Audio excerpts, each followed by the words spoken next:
Morning morning పైన ఏం చేస్తున్నారు? అబ్బో చాలా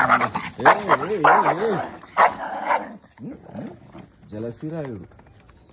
అబ్బో డాబా చాలా క్లీన్ ఉంచులే ఫ్రెండ్స్.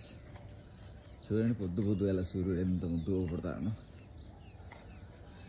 ఇదన్నమాట మా ఇల్లు.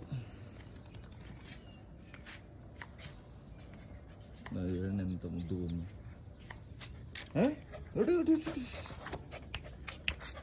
చూడండి ఎట్లా నిలబడుతుందో. ఆడుకోండి ఇక ఆడుకోండి మీ ఇష్టం. మ్యాక్స్ దా వెరీ గుడ్. భీమా వాడైతే రాడు పిలిస్తే. పెద్ద జలసిరాయుడు. ఇలా 3 ఫ్లవర్స్ వచ్చినాయి.